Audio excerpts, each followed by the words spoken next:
Praise lord అండి. మీ ఇద్దరికి బాగున్నారు కదా? మీ ఇద్దరు చూడండి, ఉదయకాలమే దేవుని మాటలు వినటకు సిద్ధపడండి. దేవుడు తప్పకుండా నీ జీవితంలో అద్భుతం చేస్తాడు, తప్పకుండా నేను ఆశీర్వదిస్తాడు. చూడండి, ఒక కాలేజీలో ఇద్దరు ఫ్రెండ్స్ ఉన్నారంట, లేడీస్.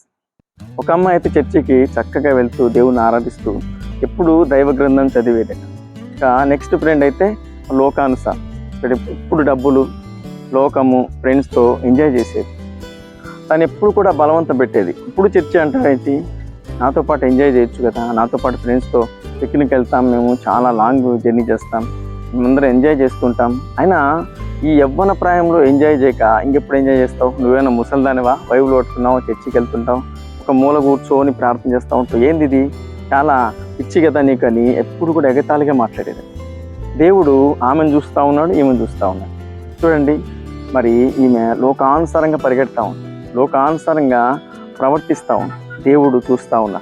మరి ఏమి అనలేదంటే తగిన సమయం ఒకటి ఉంటుంది. ఈమెకేమో భక్తి మార్గంలో వెళ్తూ ఉంది, కానీ శ్రమ వస్తూ ఉంది, కానీ పట్టించుకోలేదు.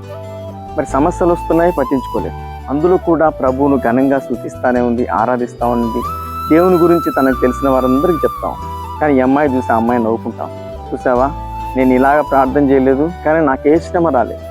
నేను ఇలాగా బైబిల్ చదవలేదు, నేను ఎప్పుడు ఎంజాయ్ చేస్తూ సంతోషంగా ఉంటాను, నువ్వేంటి ఎప్పుడు మూడిగా ఉంటావని అప్పుడు కూడా మాట్లాడేది. కానుకదేమైనా ఈ లోకానుసారంగా ప్రవర్తించే అమ్మాయి చనిపోయింది. రోడ్డు మీద వెళ్తా ఉంటే ఒక లారీ వచ్చేకేసి ఆమె ఇప్పుడు చనిపోయింది కదా, ఎక్కడికి వెళ్తుంది? పాతాళంలో పడవేయబడి పాతాళంలో అడుస్తూ ఉంది, కేకలు పెడతా ఉంది. అయ్యా, నేను ఈ స్థలానికి ఎందుకు వచ్చాను? ఈ స్థలానికి నేను ఎందుకు పడవేయబడ్డానంటే ఒక స్వరం ఆమెతో మాట్లాడతాను. నువ్వు లోకంలో నీ ఇష్టం వచ్చినట్టుగా తిరిగావు, నీ దేహాన్ని సుఖపరుచుకున్నావు, నీ శరీరాన్ని సంతోషపరచావు. నన్ను ఏ రోజు కూడా సంతోషపరచలేదు, నా నామంలో ఏ రోజు కూడా ప్రార్థించలేదు. నీ ఫ్రెండ్ చెప్పినా కూడా రక్షణ పొందలేదు, భయభక్తులు కలిగిన ఆ మార్గం నడవలేదు కనుక నీకు ఇదే శిక్ష, నీవు యుగ యుగములు ఇక్కడ కాలాల్సిందని చెప్పి అని చెప్తే, అయ్యో ఆ రోజు నా ఫ్రెండ్ చెప్పింది నేను వినలేదు, ఇందుకని అక్కడ కుళ్ళిపోయి ఏడుస్తూ ఉన్నారు. ఆ గతి మీకు పట్టకుండా మీరు ఇప్పుడే జాగ్రత్త పడండి.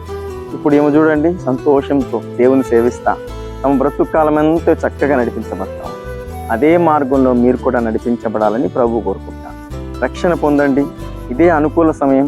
రేపు పొందుతాను, రేపు నెల పొందుతాను, నెక్స్ట్ ఇయర్ పొందుతాను వాయిదా వేయకండి. ఏ దినమే ఏ సంభవించో నీకు తెలియదు. ఇప్పుడే రక్షణకు సిద్ధపడండి. అతి కృప ప్రభు మీ అందరికీ అనుగ్రహించి నడిపించుగా. ఆమేన్.